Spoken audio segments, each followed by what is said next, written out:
Welcome, and thank you for joining me on the Listen by Heart podcast. I'm your host, Jasmine Low. It began as Listen to Your Heart, a project that began as a TED Talk in 2016, albeit a botched recording and my nervous energy that translated into giggles.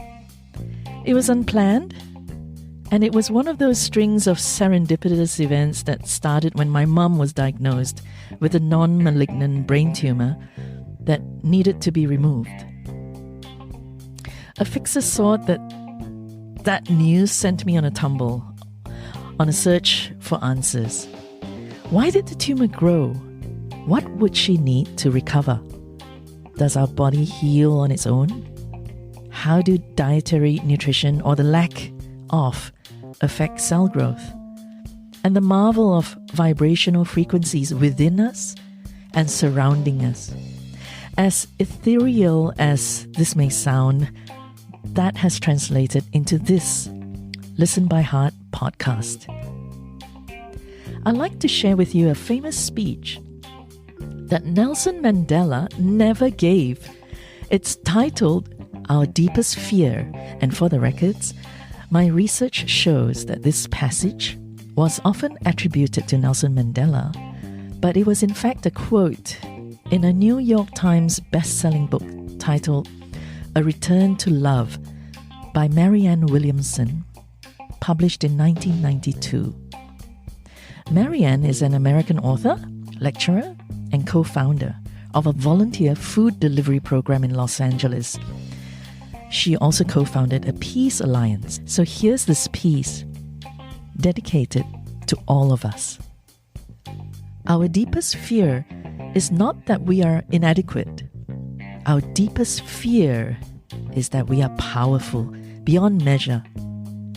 It is our light, not our darkness, that most frightens us. We ask ourselves, who am I to be brilliant, gorgeous, talented, or fabulous?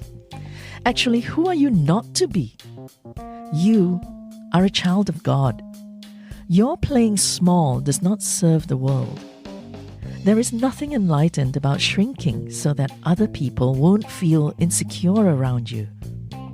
We are all meant to shine as children do. We were born to manifest the glory of God that is within us. It's not just in some of us, it's in everyone. And as we let our own light shine, we unconsciously give other people permission to do the same. As we are liberated from our own fear, our presence automatically liberates others. Thank you to the author Marianne Williamson for this quote that has made its way into the hearts of so many people. Hello. Ooh, I like the hair. Inspired by the Orang Pinan from Sarawak. Is that a DIY haircut or did you go to the salon? Introducing to you Karina Robles Bahrin Wong, author and hotelier. Karina's done her bachelor's in international relations, class of 1992, Stanford University in California, USA. She was the recipient of Public Services Department of Malaysia's scholarship.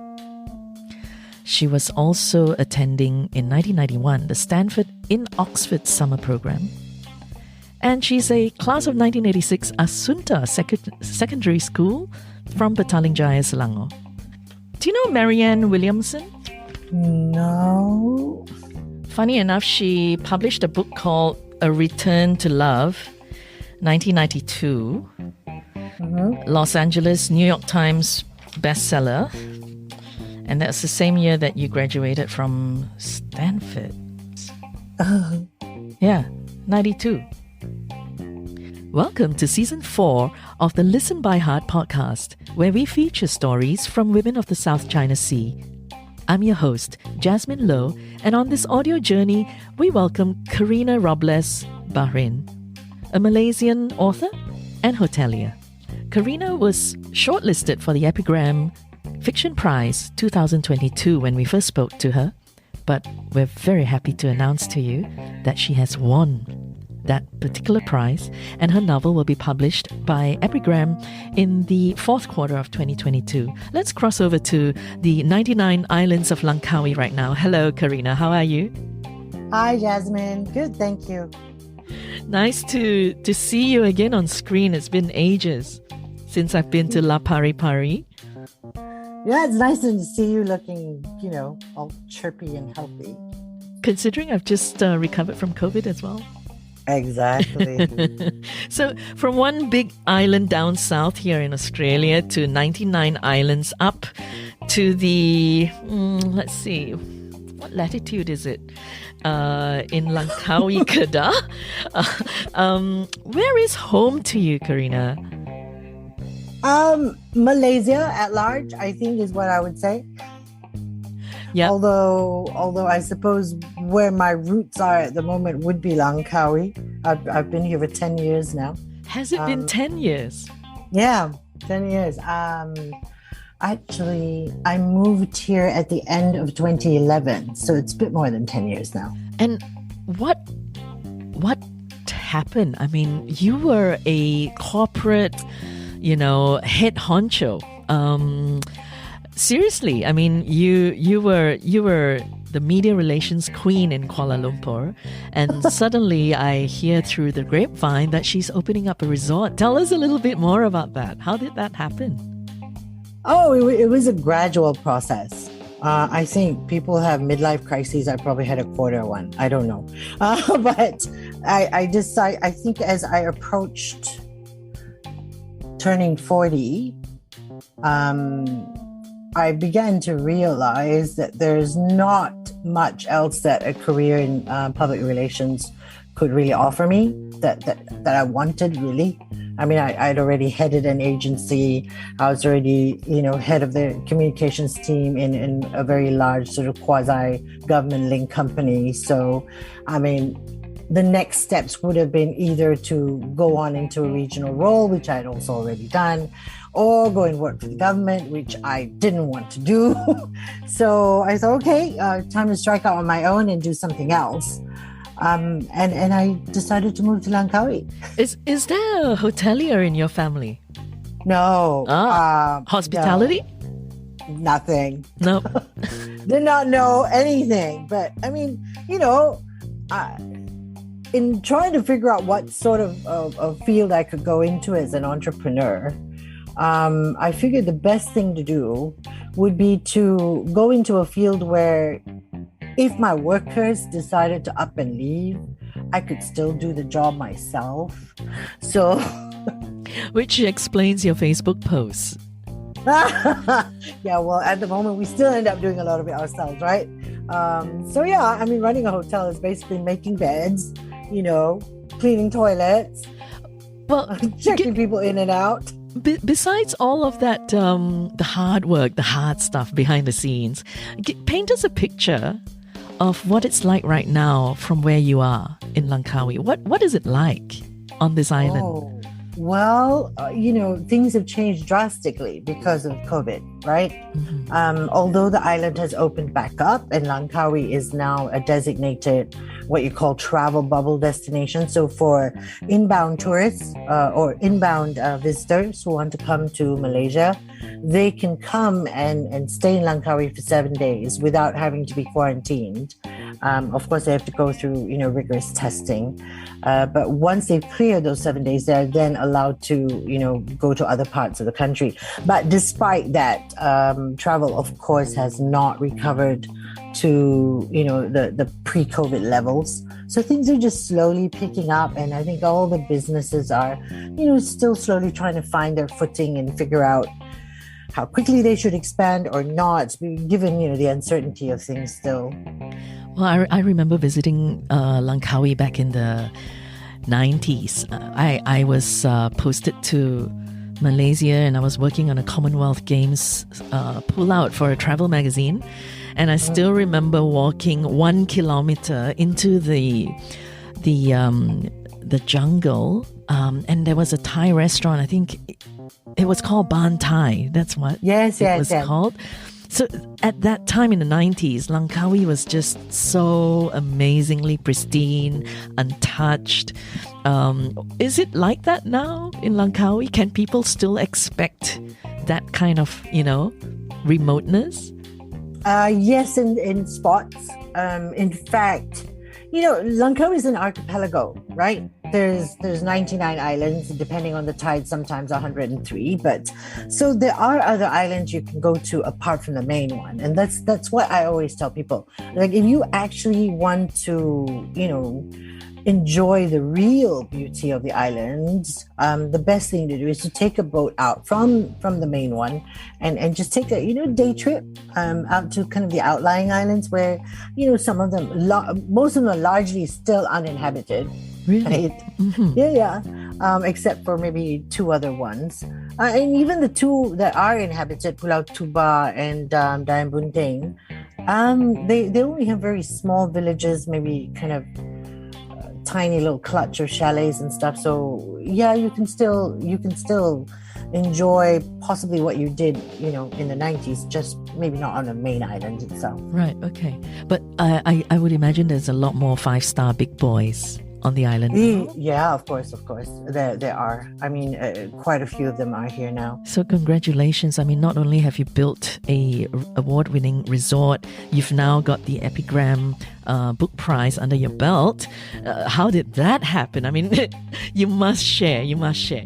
Well, I've always wanted to write a book. So the thing is, when I moved to Langkawi, one of the things I thought was going to happen is I would have some time to write, right? Which is a stupid thing to even think. Because, when you're an entrepreneur and starting a business, plus, you're entering a sector you have zero experience in, really, you don't have time for anything else. So you've got to battle the cows, the kerbaus. Oh God, yes. Everything. Monitor lizards, monkeys, you name it. And then people. And then some. Yeah, exactly. Okay. But yeah, so the writing didn't happen, basically. And how many years ago was that when you first set up? Did you say 2011? 2011 we moved here with my dogs and everything I possessed, and then in 2012 we actually opened the resort. So I moved here towards the end of the resort's construction phase. How long was construction? Only about a year. Really? Yeah. Well done. And you're saying that you deep dived into this without knowing or even having any experience in construction before? Yeah. I don't recommend it. Wow. So constructing a book and constructing a resort, which one's easier? Book. Because there's a lot more within your control, right? It's just you and the page. But the resort, you have to deal with contractors.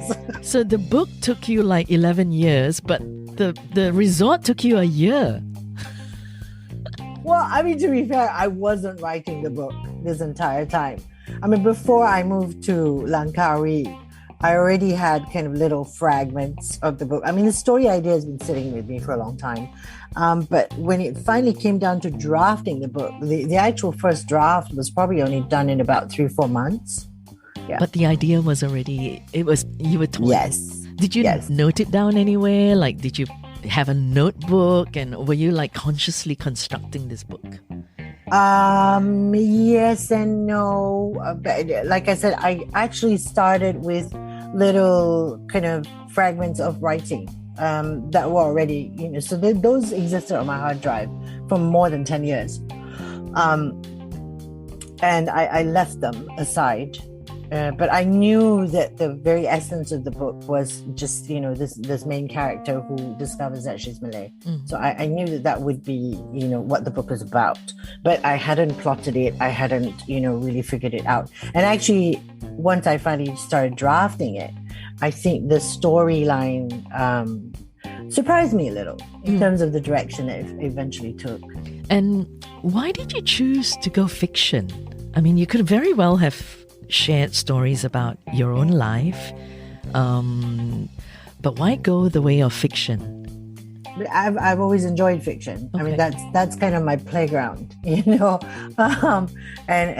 the ambition was always to write a novel, not to write memoir, anything like that. So yeah, it's just my happy place. Nice. The short stories that you've written in the past, are they still available? I mean, can people go on Goodreads or Amazon and find them? I don't know. I think because they were done by local publishers, and I think they tend to publish kind of small batches. I'm not sure that they do reprints. In fact, there is one of the books that I was in that I really wish the publisher would reprint, because I think it's a fabulous book. The one by ZI Publishing, Malaysian Tales. A beautiful cover. Look, can you see it? Oh, it's a bit blur. Yeah. Yes. Yeah, it's very pretty. Definitely, very pretty book. Definitely is the editor, right? Yeah. Because 2 interviews back, we had Anne Lee on. So she read from a story in here. That's right. That's lovely. I couldn't get a copy of it. No, it's very hard to get. I've been telling Ezra, I was like, you should reprint this book, because, the whole premise of Malaysian Tales was to get authors to reinterpret old Malaysian fables and legends. Yeah. And this is based on a concept of a Western book. It's called something like "My Mother, She Ate Me, My Father, He Killed Me," or something like that, which is again, just reinterpretation of Grimm's fairy tales, etc. So Ezra Zayed, right? If you're listening, yes, please consider reprinting it or having a digital version available. Because he's got some really amazing authors in there. I mean, Rehman Rashid's in there, Prita Samarasan's in there, Otiam Chin's in there. There's big names in there. Karina, let's go back a little bit. Let's go back to your childhood. If you're happy to share, I would love to know a little bit more about your childhood. What was it like growing up, and where were you growing up? So both my parents are academics, right? My father is a geographer. My mother is a psychology professor. So I grew up in an academic household.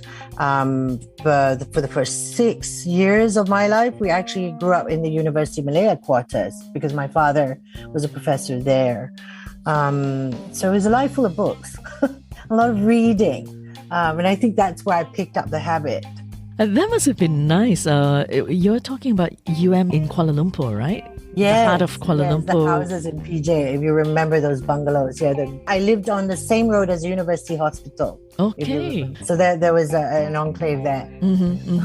And what was it like? I mean, how many of you in your family? So this is my parents, and then I'm the eldest. I've got the brother in the middle, and then my sister. So we're a family of 5. And we had dogs and cats, and I think at one point a duck and a chicken. So that was also really the arterial road into PJ, isn't it? It was the road that connected Bangsa, PJ, University Hospital, the EPF building, all of these signature buildings, and Federal Highway along Kuala Lumpur, right? Bringing you from Kuala Lumpur to Shah Alam. So living and growing up in that area, you must have gone to a PJ school. The thing is, I was only there till I was 6, right? And then we picked up and moved to Shah Alam, which is at the time the relatively new state capital of Selangor. Because of that, all of us 3 kids then went to school in Klang. So I completed my primary schooling in Klang, and then subsequently moved back to a PJ for secondary school in Asunta. So I was always in a girls' school though.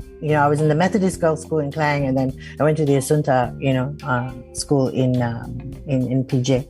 Tell us a little bit about your family background. I mean, like dad. I mean, if you're happy to share. And you sent me some really amazing photos. Dad and his family, the women in your family.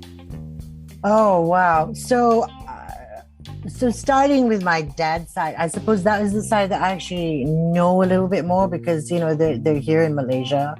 My grandmother on that side was pretty much the matriarch. I have memories of how she used to take money out from her bra every time Grandpa wanted to go to the coffee shop. This is Daddy's mom, is it? My dad's mom. Oh, okay. Yeah, so my paternal grandmother in Negeri Sembilan. So, Negeri Sembilan is a state in Malaysia that is known for its Minangkabau women, which is in the matrilineal society. Okay. Right? So the Negeri women are traditionally known to be quite strong and sort of the heads of the household in a lot of ways. So my grandmother obviously controlled the purse strings because Grandpa had to get money from her even just to go and have coffee with his friends, right? And we always knew that during Idul Fitri celebrations, when it's customary to give children little money packets, she would always give you the bigger one. Because she had more money than it. She was a really feisty lady. And what was she doing? What was she doing? Well, I mean, she basically just raised her children. But, I think she had quite a remarkable childhood. My grandmother was actually, and we found this out later. I didn't know this growing up, found it out when I was an adult. She and her sister were actually adopted into a Malay family. She and her sister were actually biologically Chinese. According to my dad, they came from the family that ran the goldsmith shop in their little town. But I've never met anybody from that side. But she was raised a Malay, so culturally and just she understood the world from a Malay point of view. I think she had she was, like I said, quite feisty. I have a very distinct memory of her when I was a child, of her sitting kind of at the door in her little chair. She'd do that every evening. And she'd be sitting there smoking her unfiltered cigarettes. Camels. Puffing away. Yeah, I don't know what they were. Maybe Camel, staring at her rambutan tree. I've never seen my grandpa smoke, but she used to smoke. So she was very comfortable in her skin. Very. I mean, she'd sit there in her sarong, and just look at the sky. Yeah. It's really cool. And what other memories do you have from that time? And this was in which town in Negeri Sembilan? A little town called Kuala Pilah. I see, okay. I think I've driven past it once. Yeah, do share. I mean, what we're trying to do now is trying to paint this picture of the women who came before you, right? Yeah. And the men too. I've learned from my past podcast with Chua Goh Eng, our Malaysian female novelist, the first Malaysian female novelist, that in her life, men mattered more. So it's important, I think, when I first started this project, it was very much talking about the women who influenced us. And we came about to this because at one time we were at a dinner table and we were asking around, so what was the name of your grandma? Nobody knew her name. They just knew her as Ama or Grandma or Nene, So what was the name of your grandma? Can you remember? Wan Putih. Wow. Wan Putih. And she really was putih. She was very fair. I mean, she looked really Chinese. And but she was a housewife. But because she, like I said, she was adopted into a family of some means. She apparently went to school in a convent. She used to ride a chauffeur-driven car and she'd go and study in the convent. And I didn't realize until I was probably, 14 or something, that she actually understood English because we always spoke to her in Malay, right? And she spoke in the Negeri dialect, Malay. What does the Negeri dialect sound like? Can you rattle off a little bit? No, I can't. You don't speak. Understand it. So then one day she's sitting there and she's smoking, sitting there and staring at the sky. And she turned to me and said, "What do you want to have for dinner tonight? Pumpkin?" And I almost fell off my chair. I went running to my dad and I said, "Do you know she speaks English?" Things that you learn. Yeah. I mean, why she suddenly chose to show me at a much older age that she actually, all this time, understood what we were saying. I don't know. But So it was quite a revelation for me. So I suppose, as we do, you would have gone back to visit Grandma and Grandpa during the weekends and such. Not so much the weekends, because those days you didn't have highways, and to get to Kuala Pilah, from KL or the Klang Valley. The last part of the journey, you had to go through this little windy road through an area called Bukit Putus. And I remember all of us, just feeling really awful and caustic. Funny that it's called Bukit Putus, because in Australia there's such a place and it's called Broken Hill. Oh, really? Wow. I mean, nowadays to get to Kuala Pilah, it's a straight highway, But I mean, those days it was a bit of a journey. So we would go back during Idul Fitri or Hari Raya. We'd go back during school holidays. And Hari Raya was fun because all the cousins would come back. So my dad comes from a family of about 8-9 siblings. So you imagine all of them coming back, and converging. And their families. Yeah. And, in the kampong house. And I actually, now that I look back on that, I realize that my brother's children and my sister's children will never have that kind of experience, of kind of being with the extended family under one roof for a period of time. I think that's something that we've lost now. And it's a real shame. It's a real shame. Yeah. Well, is the family home still there? I don't think so. So my grandparents were moved to Bangsar in the 80s because of their health. I think their children felt that they needed to be closer to, hospitals. And because most of the children were in KL, it was easier then for them to take care of them. They moved them to Bangsar. So my grandparents lived in very hip Bangsar, while the granddaughter lived in the boonies. And yeah. So, the home was then, I think it's been demolished now. But I also learned from my dad that the home that my grandparents lived in didn't really belong to them. So because of the way the Minangkabau society is structured, I think it belonged to the clan. So once my grandparents exited the property, it then went back into the larger family. So it wasn't really theirs. Mm-hmm. Yeah. So they had the right of abode. Pretty much. Something like that. Yeah. Oh, how about Mum's side? I understand Mum has a very interesting history as well. Oh, Mom. And so Mom's from the Philippines, right? Okay. So that's where your interesting name comes from. Yeah, that's the Robles. That's her maiden name. And my mother comes from a very large family, 16 children. Wow. From one set of parents. Okay. And my mother is number 16, and she's currently now the last surviving child from that marriage. Of course, the subsequent generations. There's lots of us, but my mom's the last one left. So Grandpa worked in a bank. I think he was a manager in a bank. My grandmother was a housewife, but she was also a photographer. What an emancipated woman. I know, right? So she's a portrait photographer. So apparently she used to do this, to earn some extra money. Because, although her husband had a decent job, because he had 16 children and had to stretch across so many beings, they were very poor. So, but this was in Manila?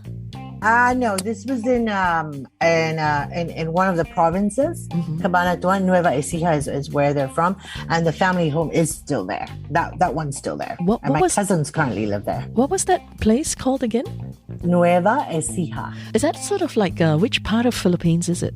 It's drivable from Manila. I mean, in those days it would take anywhere from 5 to 8 hours. I understand now it's only a couple hours. Wow. Again, because of the way roads have improved and things like that now. Have you been? Have you been too? Yeah, I've been, but not in a very, very long time now. I mean, I've gone back to the Philippines since, but only to Manila. I've not gone back to the province where some of my cousins still live. I think one of them is still living in a family home. So you're really the epitome of a Southeast Asian woman. Yeah, I'm all over the place. So you want to hear about how my parents met? I do. I sure do. Actually, I'm really curious. How did they meet? Must have been at university, right? They met in Delhi. Okay, a conference? Yeah. But even then, I struggled to understand why they were at the same conference because my dad was a geographer. My mother was a psychologist. I'm like, what are the two of you doing in a conference? And what was the conference? Do you know? I don't know. Actually, I should ask them. Like, why were you there at the same time? But yes, so they were at this conference in Delhi and they met, and then proceeded to correspond with each other, right? Did they share the same alumni, perhaps? I mean, they were, obviously in different universities. I mean, they both went to universities in their own countries. My dad went to UM. My mother, was in the university in the Philippines. So they were at this conference, they met.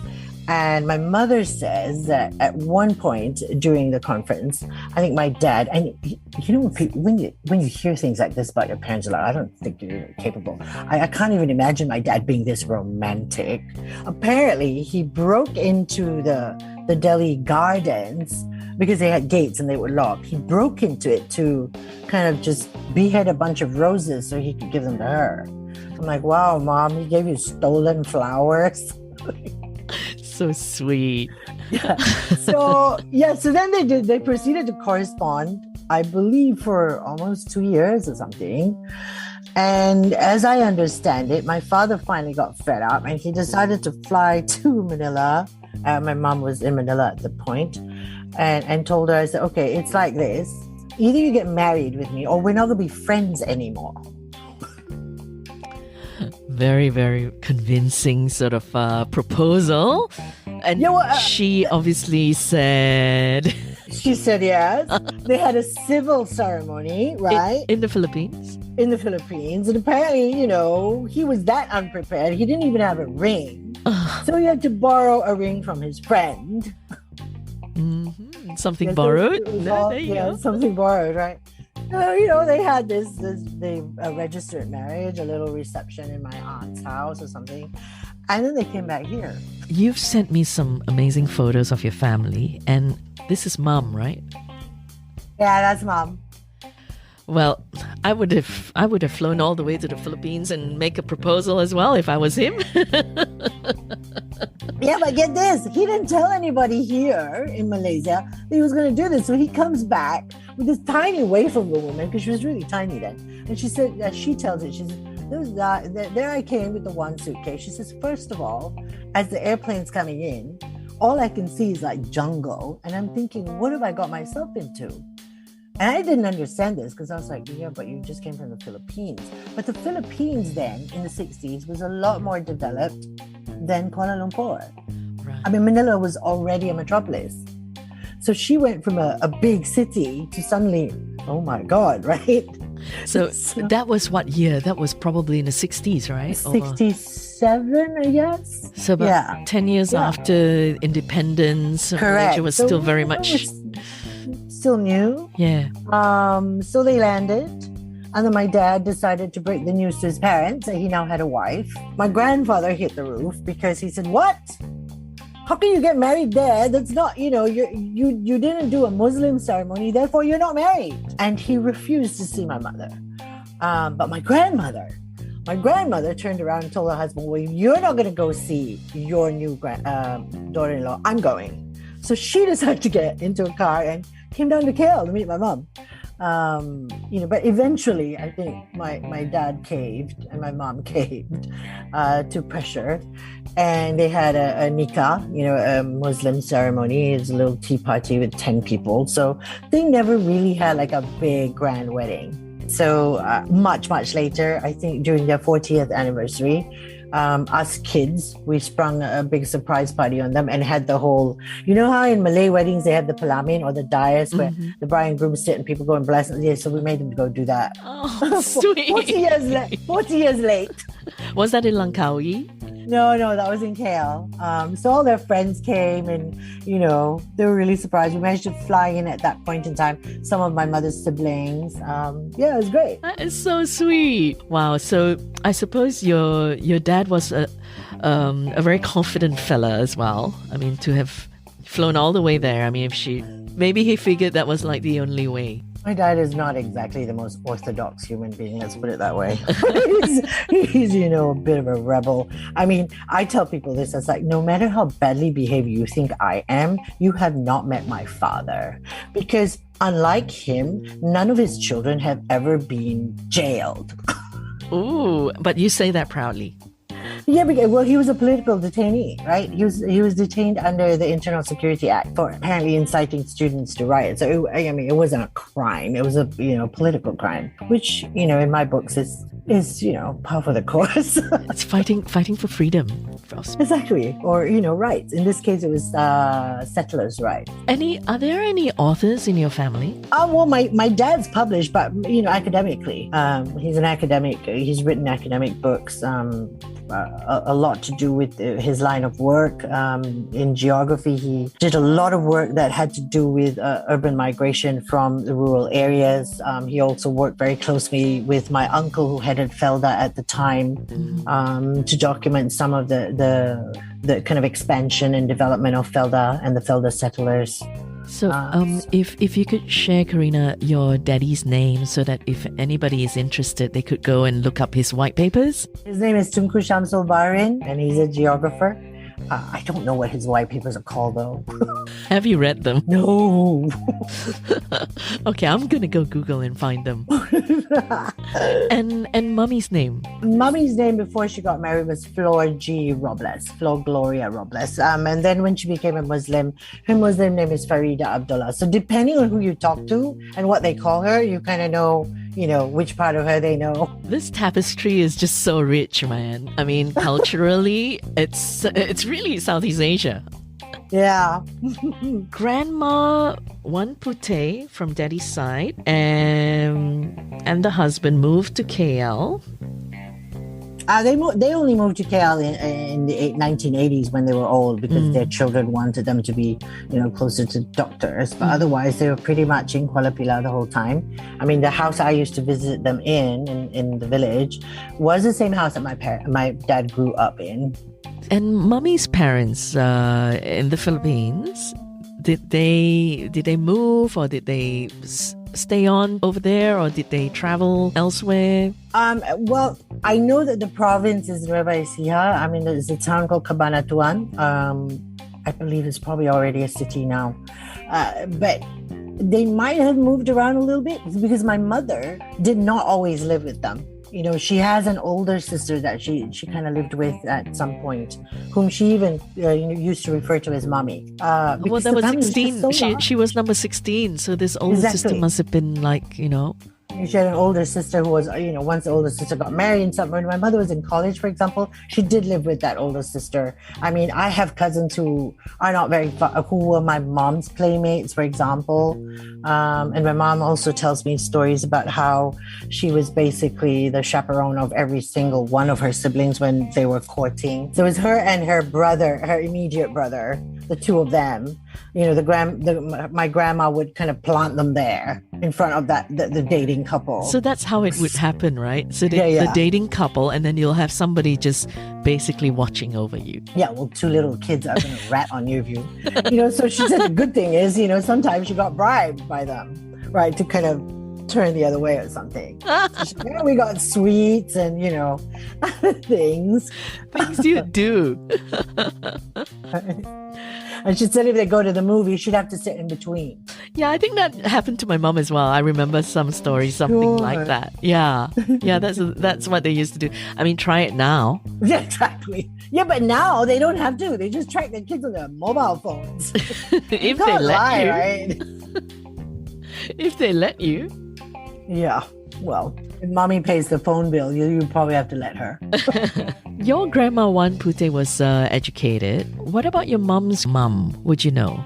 I don't really know, but no, I'm pretty sure she was educated because actually in the Philippines, a lot of the rate of education literacy is quite high. Yes. It's very high. But those days, women traditionally would get married and become, sort of homemakers, I guess. So, plus with 16 children, that's like, I don't know how many jobs all at once, right? How can you have a career? You can't. Oh, that would be amazing. Can you imagine? You're juggling like a career madness. And 16. You'd need a lot of help. Yep. And money, I think. I mean, to be able to work. That's pretty much your whole life. Caring and minding children. Yeah. Yeah. I mean, even my mom, you know, she was a professor, right? She was with ITM, the Maya Institute of Technology, and she was a lecturer there.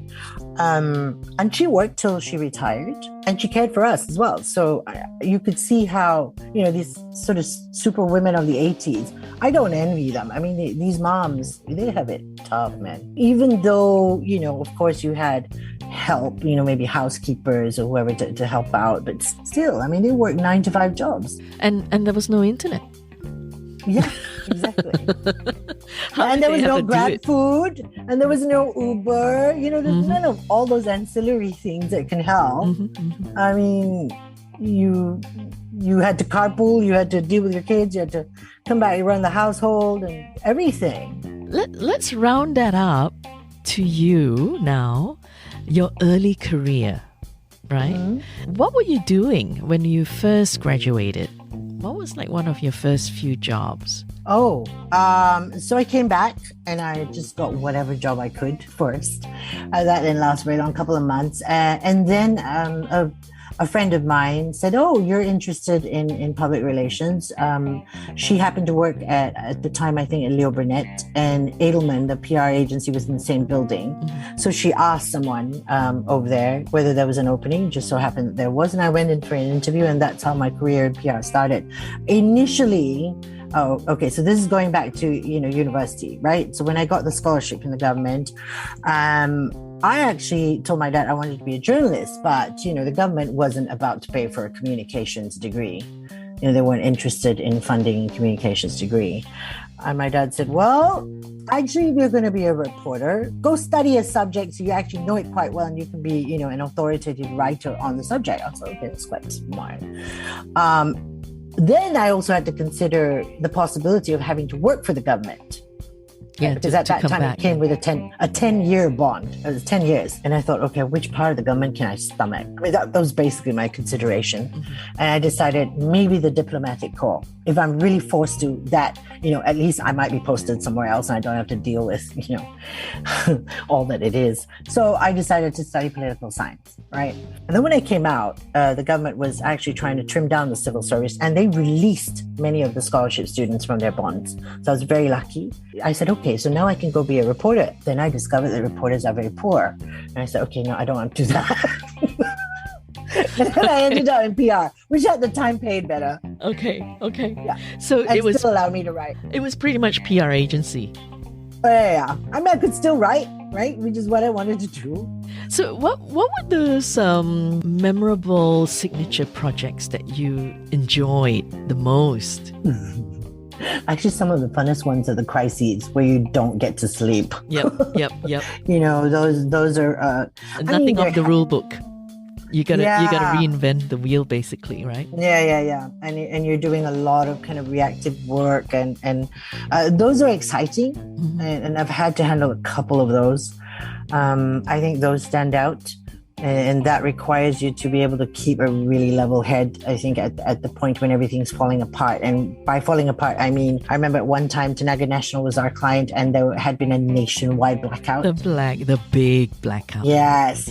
So I was on, you know, I mean, I was a junior member, but I was on the team. And then, of course, when I was at the stock exchange, the exchange stopped working for a day. And this is actually called Bursa Malaysia, just for Bursa listeners. Malaysia is the Malaysian stock exchange. It actually stopped working. The trading engine just did not function for an entire day. Goodness gracious. Which is the worst possible thing that can happen to a stock exchange. So what was the communication? I was very fortunate because the CEO that I was working with, you know, he's really, really decent chap and really good with listening and taking on counsel. You know, so he made my job a lot easier. And I think at the time, the management team was also very cooperative because they took the lead from the CEO, right? I suppose at that time, we didn't have social media. Did we? This would have been somewhere around 2000, I was there between 2004, 2008. So yeah, maybe not so much social media, but, you know, there was already online media. Probably yeah. ICQ. Yeah, but online media was already there. Yeah. So the reporters were requiring, really quick turnarounds and things like that. You were involved in concerts as well? Yeah, when I was at one of the agencies. Because do you remember AFT-TV, Yes. the network? Mm-hmm. Yeah, so we were the agency that I was heading at the time was one of the PR agencies supporting the Media Prima group. So when Media Prima were one of the partners for the Force of Nature concert, which is a big benefit concert that was done after the tsunami, so they got us involved. That was quite exciting, and also because ATV was the franchise, I guess, holder for Malaysian Idol, the Idol series. That's right. Yes. So yeah, I worked on the first one. I remember that. Who was the winner for the first one? Jacqueline Victor. I remember being given an EP by Ivy Josiah, and she said to me, because at that time I was dabbling in music promotion, and she said, "Hey Jasmine, have a listen to this," and it was Jacqueline Victor, and see how far she's come today. Yeah, I mean, I was there at the finals at the Arena of Stars with the reporters and all the fans. It was exciting. She's done so well for herself. Such a diva today. Malaysia's, one of Malaysia's diva voices. Well, she's got a fantastic voice. Yeah, so, she's amazing. She does. Do you sing, Karina? Oh, no. I know, right? People go, but you're Filipino. No. That was not my intention, but you have a very, very nice deep voice. So I was... I always tell people, my parents brought me up to believe that I could do anything, that, us children, the three of us, could do anything we set our minds to, right? I mean, there was never, oh no, you can't do that. And I always tell my friends, hey, you're very lucky, I didn't decide to become some figure skater, dancer, singer, because then you would have to endure really bad versions of those things because of me. Because I would think, no, I can. Right? Do remember having conversation with a journalist actually about this, where people just think that they can and they do it. Yeah. But then the results, they just do it, right? But the results are not necessarily, well, we could even boil it down to this podcast. Because I'm just like, I think I can. I'm doing it. No, I mean, kudos to people who just go ahead and do it, right? I think there's a lot of that in me as well. I mean, what did I do? I just chucked in everything, packed up dogs, sold the house, opened a hotel. Why? Because I can. I mean, I know what you mean. Decided to write a book. Why? Because I can. So, where does that bravado come from? It must come from parents, right? It must come from somewhere. What was it? I told you. They never put limits on us. Yep. So like, yeah, go ahead, They never said no in that sense. Yeah. Do you have a website? On Instagram, it's Karina Robles Bahrin. On Facebook, it's the same. So it's Karina, Karina. N-A. Robles is R-O-B-L-E-S. R-O-B-L-E-S. Bahrin is B-A-H-R-I-N. Yeah. So we can search you up on Instagram or Facebook. Yes. Okay. And the books. So The Accidental Malay. How did you come up with such a cute title? That actually wasn't the original title of the book. It was a different title. And then I think the publisher felt that we needed something catchier. So there was a lot of back and forth between me and the editor and the publisher. And I think this is something we finally all agreed on. And it's one of the titles that I coined. And they said yes. I thought that it is quite illustrative of the story. And I thought it was also quite catchy. I mean, it's a bit provocative, right? If you look at it, go, how can somebody be accidentally Malay? So, yeah. Some more Bakwa CEO. Huh? You didn't name her after me, did you? I'm just kidding. She just became Jasmine. No, really funny. Really she funny. had to be a Jasmine. Yeah, and I'm like, I actually know a Jasmine. Right? The worst part is there's a character in the book called Lau Kuan Yew. Okay. I mean, the Kuan Yew bit obviously is just me kind of being naughty with the Singaporean Prime Minister's name. But I was writing the book, and this Lau Kuan Yew character in the book is sort of this athletic jock, kind of stocky guy with a booming voice, right? And he's this quite pivotal character. So I'm writing the book, and then 2/3 through the book, I realized, oh my God, I know why that sounds familiar. That's the Chinese name of my ex-boss. It's funny how things just embed in the memory banks. So I had to tell him, I was like, hey, listen, he goes by Lionel, right? Lionel Lau. And he's also from Ipoh, which the character's from. Okay. And he also has a booming voice. I was like, hey, listen, I need to tell you that when this book comes out as this character, please tell your wife it is not you. It's fiction. I mean, I accidentally used your name. It's really embarrassing. But I can imagine how much fun you must have had coming up with this book. Oh, yeah. Yeah. Did you consult family members or did you consult anybody? No, not really. It was all in the head. It all had to come out. A lot of talking to myself. Wonderful. I'm so happy for you. Seriously. I mean, your first attempt and then you go and win this prize. Tell us about, what even possessed you to say, hey, let me just throw this in and see if I can get it into the Epigram book prize? Well, okay. So while I was writing the book, I was also taking an online course, right, at this site called The Novelry. And it's a really good site for people who are considering writing novels or improving their craft. It's a really good site. And as I was doing that and understanding, kind of the business side of publishing, I was also starting to realize, and I don't think I'm very wrong in this, that a book like mine would have difficulty finding its audience within the traditional Western publishing world. Of course, a lot of tutors will say, no, you just write the best book that you can. I'll always find its audience. I'm like, bullshit lah. Okay, quite honestly, a book from Malaysia will probably find Western publishing placement if it has ghosts or it has some colonial element in it. Contemporary story, a little bit hard.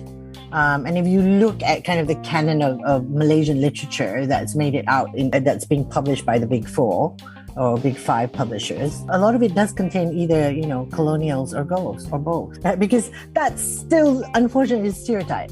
They're not really ready for kind of contemporary stories about us. Not I really don't think they are. So nevertheless, after I'd finished the whole editing process, I thought, hey, you know what? I need to learn how to do this. So I went and tried to query the book with, the Western agents anyways in the US and the UK. There were 2 or 3 that actually requested the full manuscripts, but then they came back and said, I don't think it's a right fit for us, as I anticipated. And then I said, okay, what am I going to do with this now? Let's try and see who might be able to pick it up regionally. And as you know, in Southeast Asia, the regional publishers, they're not that many. And around about that time, I kind of spotted the Epigram Award. I thought, I'll just give it a shot lah. You never know, right? So did the submission. And I guess the little story behind that one is I was trying to do it, during the pandemic when it was locked down and things were still very limited. So one of the requirements is that you actually have to submit hard copy, comb-bound books, of the manuscript. I'm like, where am I going to get that done in Langkawi during pandemic? So, I even considered sending it across to someone in Singapore and asking them for a giant favor to do it for me there. But it ended up, I was finally able to do it here and courier it out, I think, just in the nick of time. And when was that? Back in 2021? August, maybe. I think that's their deadline. Oh, that's really quick. So from August 2021 to where we are today, congratulations, Karina. Thank you. What a coup. Well done. Unexpected, but I'll take it. Have you decided what to read? Yeah. And what will you be reading? So I'm going to read you the second half of The Proper Care of Princesses, which is from this lovely yellow book. It's a fairy tale. I'm going to be reading you an excerpt from a fairy tale that I wrote titled The Proper Care of Princesses, which was published in a book called Malaysian Tales, Retold and Remixed by ZI Publishing, and that was published in 2011. So this story is actually a reinterpretation of the myth of Puteri Satdong, a Malaysian princess who was very well known for her beauty, who, despite the fact that she was married, was still kind of coveted by the king of Siam. So at one point, he actually captured her and held her prisoner in his palace in Ayutthaya. So the proper care of princesses actually begins when the king of Siam releases Puteri Satdong and says, okay, fine, you can leave now. You can go back to your hometown. So what happens in my version of the story is the minute she leaves Ayutthaya, she, for some unexplainable reason, starts to increase in size. She starts growing really large, right? And she and the entourage are just really puzzled. And they don't know what to do until at some point in their journey, they then come across a mermaid who's kind of beached. And the mermaid decides to join their entourage. So this is what happens when she's encountered the mermaid, right?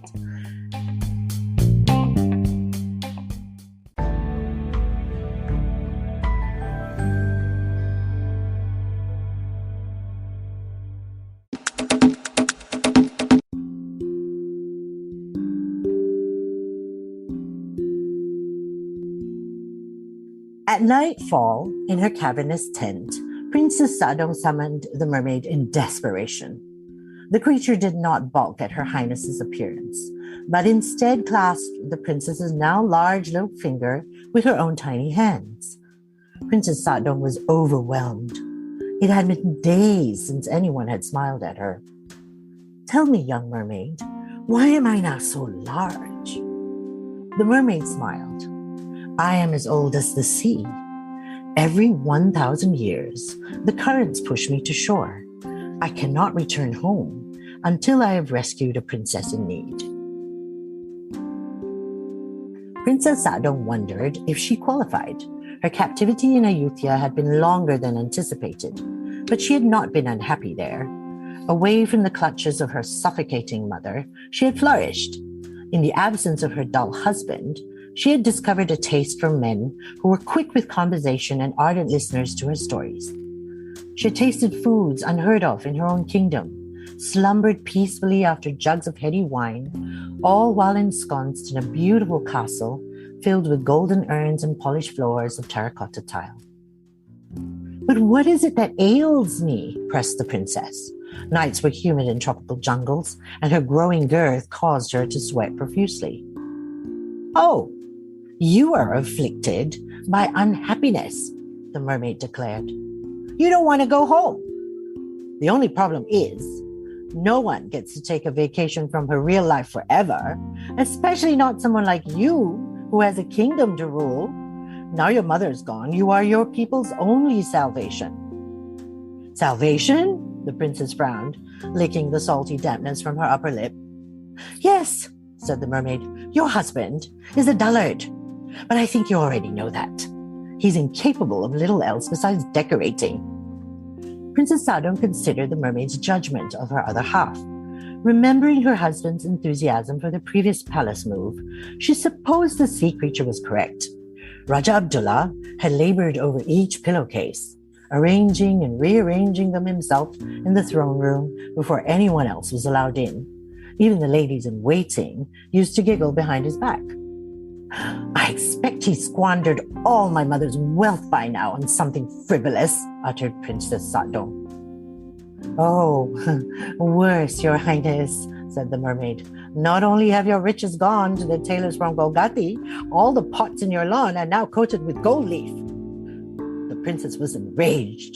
She had plans for her fortune, and they did not include pots. Her breasts inflated at her fury, obscuring her face. She gasped, arms flailing, attempting to part them. "Oh dear," said the mermaid, mildly alarmed. "You really need to find an outlet for all this frustration." "Break a plate," she offered. The princess peered from behind her mountainous bosom. "Those brass things?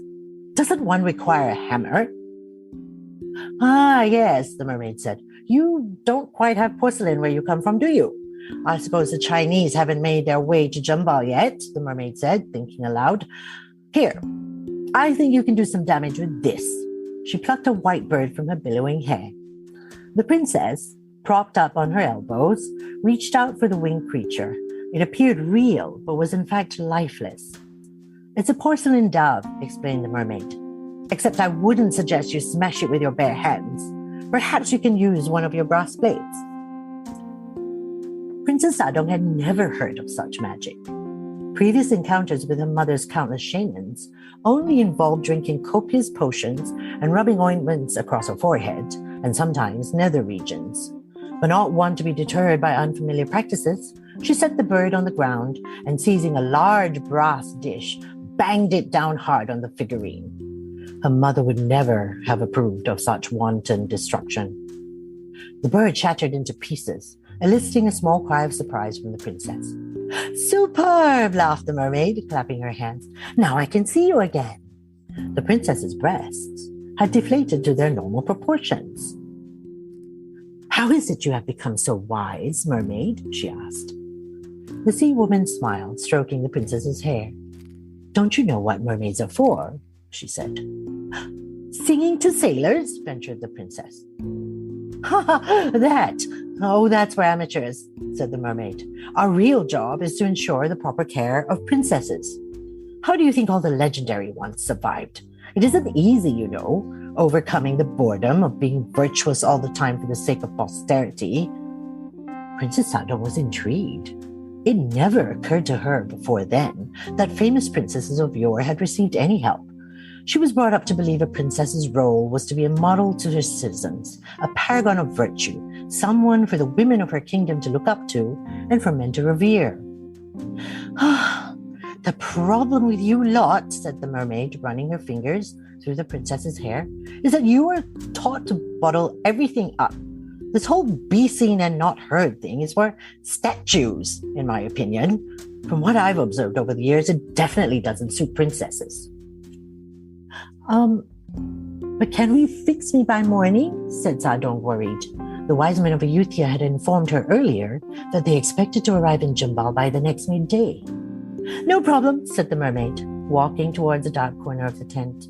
She threw the princess a large wooden stick. "Whatever I hurl at you, just hit it with all your might." At first, it was difficult for the large princess, who could afford little except to position herself in a half-supine state. But she managed. Glass animals of all shapes and sizes flew across the room. The elephants reminded her of her mother. She hit those with calm precision, halving them in two with determined swings.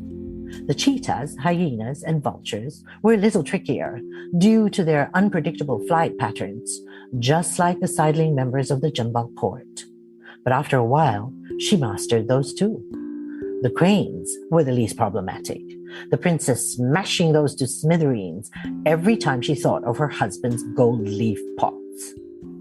With each successful hit, a part of her body subsided to its original condition. Soon her tent was littered with debris, and only a handful of mist creatures lay intact on the floor. As the moon reached its apex, Princess Sadong was restored. Her once again lithe figure was lost in the swath of cloth that had previously enveloped her. Clawing her way out, she emerged from the mountain of silk and cotton, completely nude, devoid even of her oversized undergarments. Emboldened by the dark of night, Princess Sadong lifted the flap of her tent and peered outside. It was quiet, apart from the singing of winged crickets and the sonorous snoring of her entourage in their own tents. She thought of slipping away before daylight bound her once more to the duties that awaited her in Jambal. But she had promised to help the mermaid return home. And besides, there was that matter of the gold leaf pots to settle with Abdullah. So instead, she turned down her tent flap and curled up in her pile of large clothes, wrapping a sleeve around her slim torso. The mermaid, still in her batting corner, was sound asleep, humming, as was customary for slumbering mermaids too, a foreign melody that reminded Sadong of the sea. The princess shut her eyes and dreamed of Ayutthaya.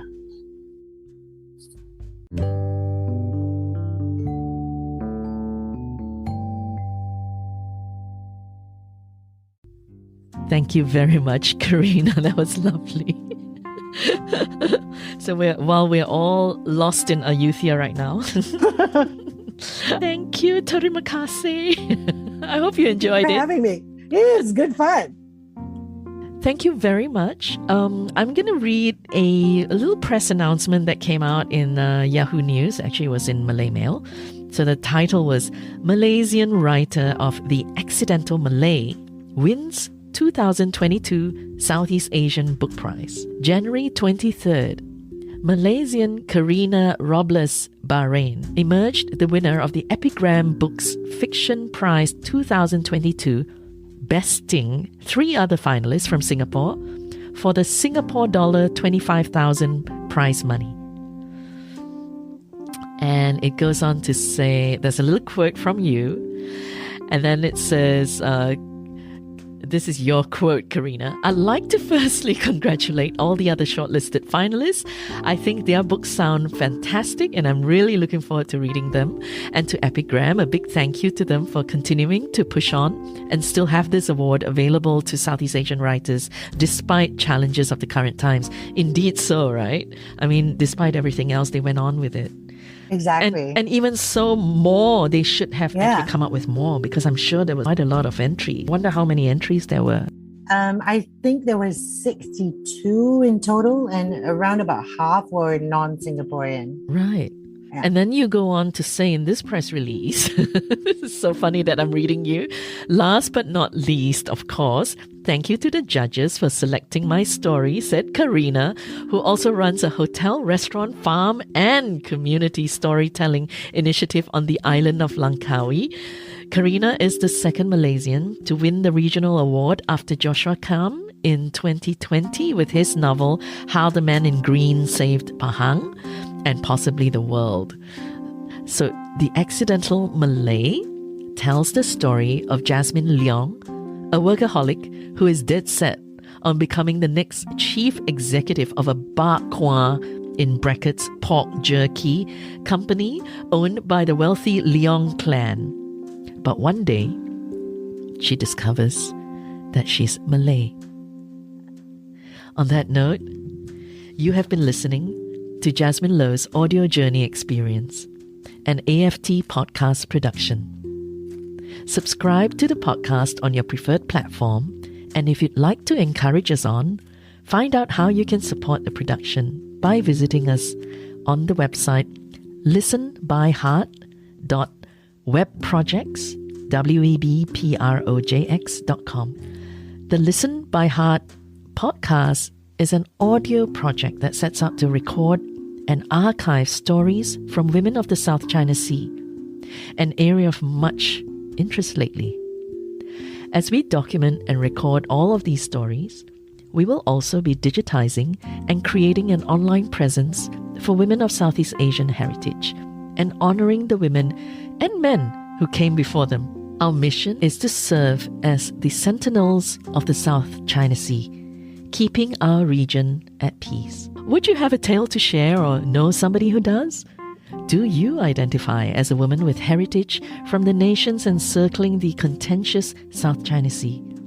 Wherever you are in the world, we'd love to hear from you. Send us a voice message. Thank you and see you next time.